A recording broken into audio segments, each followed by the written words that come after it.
Welcome back, welcome back, welcome back, welcome back, welcome back, welcome back. I don't know why I put you guys to that. Sorry. But welcome back to my podcast. Should I call it a channel? I don't know. I feel like channels for YouTube, right? So what do you say about podcasts? You just say channel? Okay. Whatever. Welcome back, y'all. Welcome back, welcome back, welcome back, welcome back, welcome back. Whew. So today is January 6th, and Lord, when I looked at my calendar and I said January 6th, I was like, wait, why? Why does that phrase sound familiar? Why does it sound familiar? Then I was like, oh yeah, that's why it sounds familiar. It's been 3 years since Trump supporters went to the Capitol and protested. That's the best word I can use, and they caused an insurrection. And yeah, and it's funny because I was in Belgium when January 6th happened. Um, to be honest with you, it was interesting to be abroad during the Trump presidency because you represent America, right? And in a way, I had to represent America because, I won the Fulbright. Actually, I won the Gilman the first year. So, you get a letter from the president and they call you, like, you are listed as a cultural ambassador, mutual understanding between cultures. And you're a people-to-people ambassador, right? People-to-people diplomacy. So I remember when I lived in France, from 2018, 2019, it was when Trump talked about windmill causing cancer. He wouldn't come to France, I believe, because, it was raining. He called Belgium a city. So, and I was going to a political school. So everything this man was doing, yeah, it was as if I voted for him. People be like, so tell us about you. I'm just like, oh Lord. But that's the role you play, if you share a specific identity, as an African, people will ask me questions about Africa, and I just be like, yo, I left Africa when I was a child, but I'm glad you think, I know a lot of stuff. So January 6th was interesting because I'm in Belgium under Fulbright, and you know that you got the Fulbright as an American, right? And this is an example where my identity negotiation happens all the time. But so I didn't even know what happened. I honestly did not know what happened. So by the time January 6th was going on, so you're right, it was early morning. So in Belgium, it was late at night. So I'm just scrolling to, I don't know what the hell, I can't remember, but I remember seeing a picture of like people, like, in front trying to force themselves in. This is how you know I'm a nerd. I'm a nerd. I am a nerd. Listen, I was a triple major, did the most in college and everything. So I'm a nerd, right? But I'm a cute nerd. So remember that. This is how you know I'm a nerd. When I looked at that picture, I was like, oh, is this about the War of 1812? Only me. Only I would think that, right? I literally was like, oh, is this like, because it's funny because I have the image of, that I've seen in history class of, when people came to burn down like the buildings and for some reason, I don't know why. That's where my brain went. Like, oh, is this article about the War of 1812? So I did not really grasp what was going on because, again, I'm not in. And I think that's the beauty of traveling because, like, when you're a foreigner in another country, you don't really like understand what's going on around you in that country, but you're also distant from your home country where you don't so understand what's happening in your home country. So you're literally living in a bubble. And as a Black person, it's such a liberating thing to not constantly, like live in this politicized world, right? Weird, like, it's weird because I feel like a white person in a sense because, like, things that bother me, like, because if I'm here and I'm consuming the news all the time, like I did, I'm like, oh, this what you did, this, So in a way, I just feel like a very relaxed white person, just living life without the stress of like the external world, even though like you are going through stuff, but they're not as, I won't say major, because like in a way you're very disconnected from both world, right? You're in a country where you're a foreigner, so you're kind of so you are very disconnected with like the nuance of what's going on in the country and everything. Unless you sit down to talk to people, you are worrying about like, let me go to Disneyland Paris, let me go to the Eiffel Tower. So you're not really understanding, like, people are protesting, but you don't really understand until you ask questions, right? And then you're disconnected from your home country because you're just like, you're not there to actively be informed. So when that happened, I did not really understand the magnitude of it. It wasn't until late night, that night, that I got on Facebook, and then people started talking about it, like, oh my god, I cannot believe people went there to break in and everything, blah blah blah. So I'm just like, oh, this happened today? Oh, nobody told me that. Like no one called me to be like, hey, like, like, no, like I was so disconnected from the whole thing.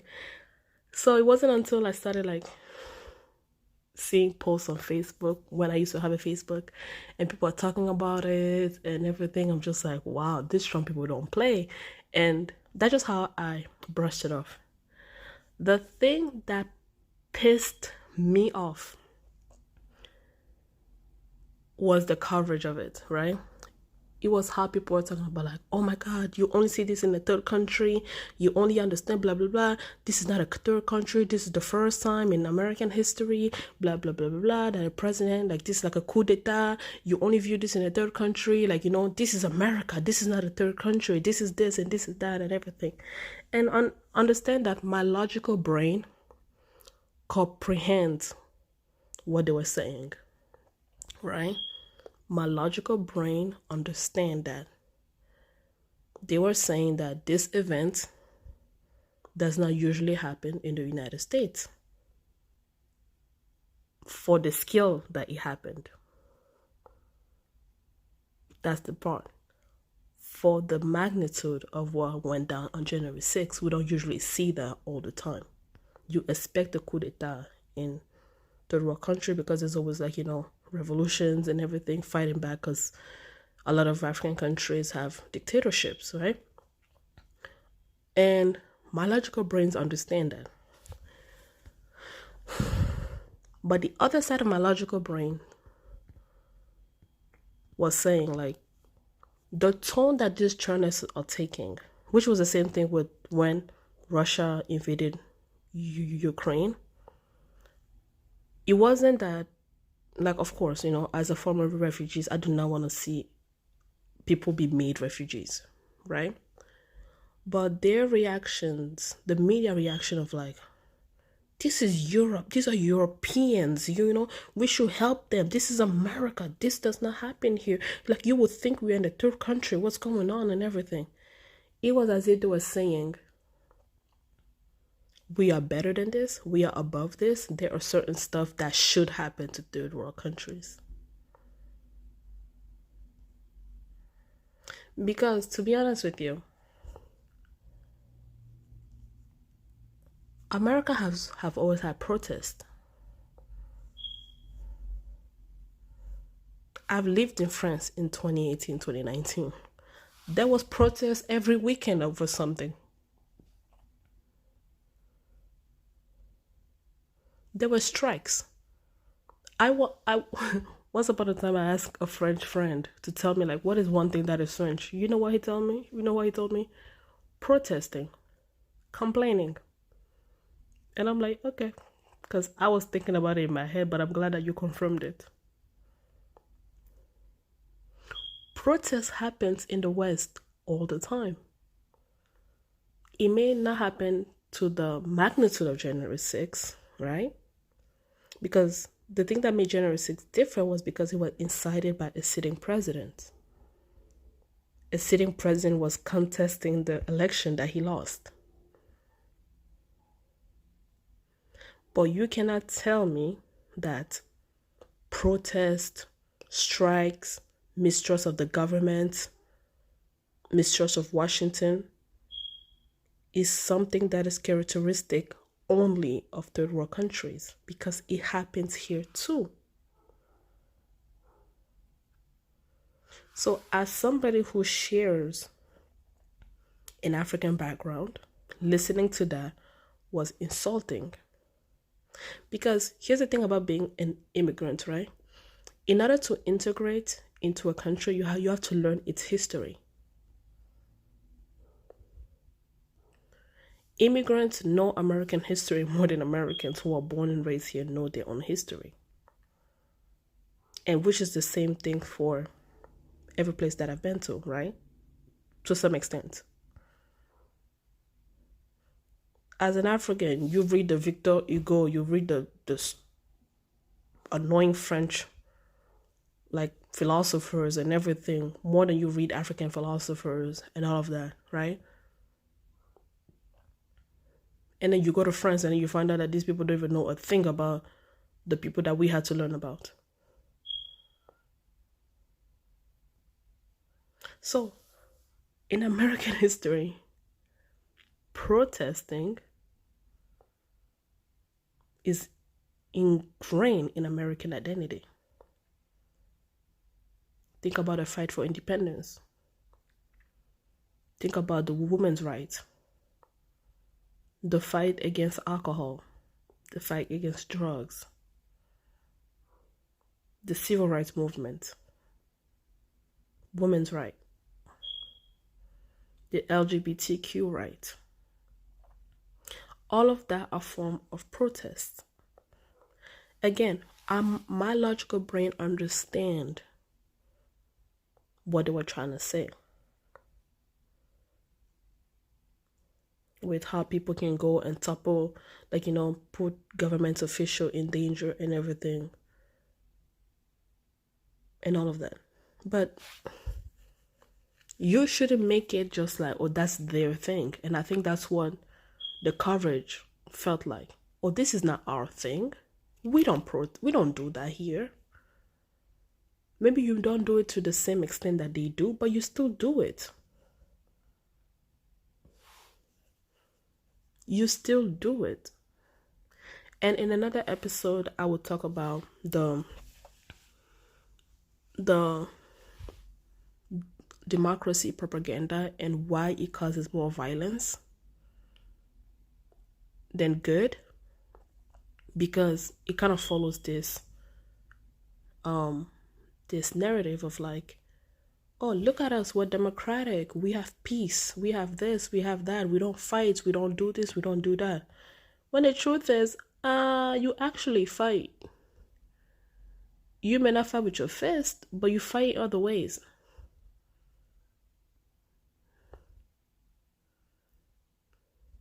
And it goes back to that feeling of like, oh, you guys are barbaric.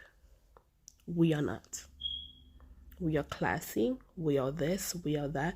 And it had that tone of like, we are better than this. We are better than that. Look at us stooping down to the levels of third world countries. We're copying their bad behaviors that makes them barbaric and uncivilized and all of that. When protest is in every human nature. Every human, it is innate in them to protest. Because when something does not feel good to you, you protest.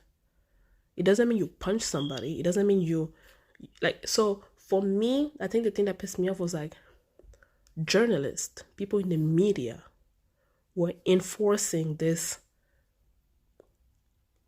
neo-colonial perspective of like,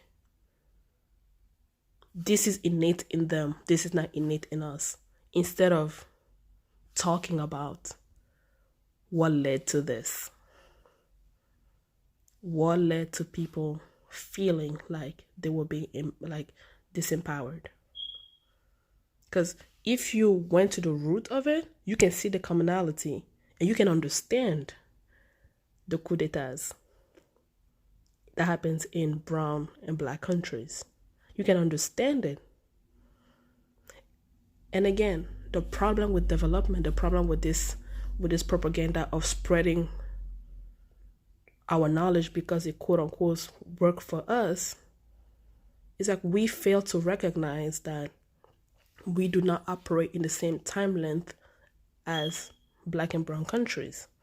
By that I mean the United States is 200 and something years old.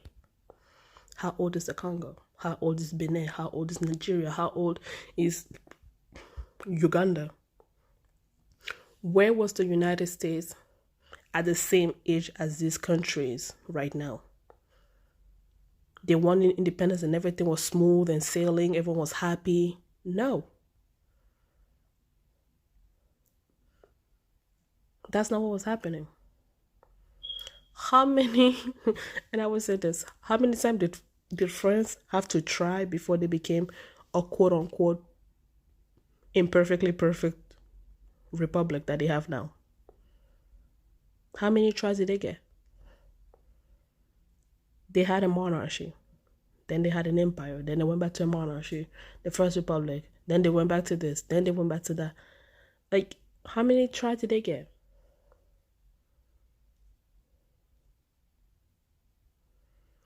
That is why it's hard for people like me who have this like identity negotiation to kind of like be on your side on certain things,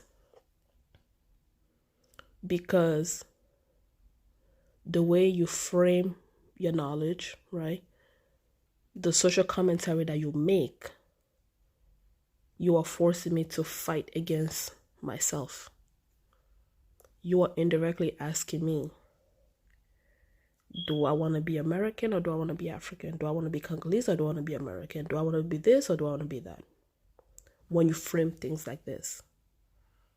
Because then if I say like, yeah, that's what you get, they'd be like, oh yeah, you ungrateful immigrant, you should be grateful. You're in America, we give you these things that you couldn't find in this country, how dare you criticize us? But when you are having these conversations from like a very colonialistic perspective, understand that you are discarding me from the conversation because you're putting me between a rock and a hard place. I don't know, does that make sense? Do you guys understand where I'm going with this?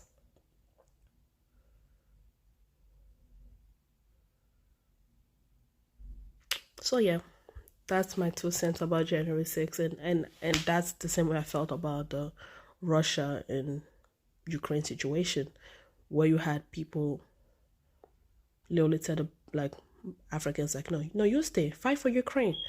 For what? If this was happening in an African country and there were white people, do you think they would tell the white people to stay to fight for the Congo? They would try to get them out of there.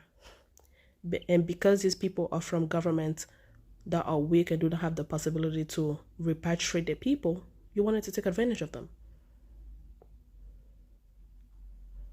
So me as an American, as a black American, who has an African background, who has a Congolese background, how do you want me to receive that? What are you asking me to like? And I think that's the problem with my identity negotiation, because I feel like I constantly have to choose a side. And it's funny because I was having this joke with my friend. I'm like, oh, it's hard to be a Congolese-American because some days when America is doing stupid stuff, I'll be like, oh yeah, I'm Congolese. And then you think about the stupidity that the Congo go through. You're like, you know what? Never mind. I'm Switzerland. I am Switzerland. I am neither and both and either one at the same time. I'm Switzerland. It's hard to be a Congolese-American. So hard. Of all the combination you can have, I have those two. But I love those two at the same time. I love those two at the same time.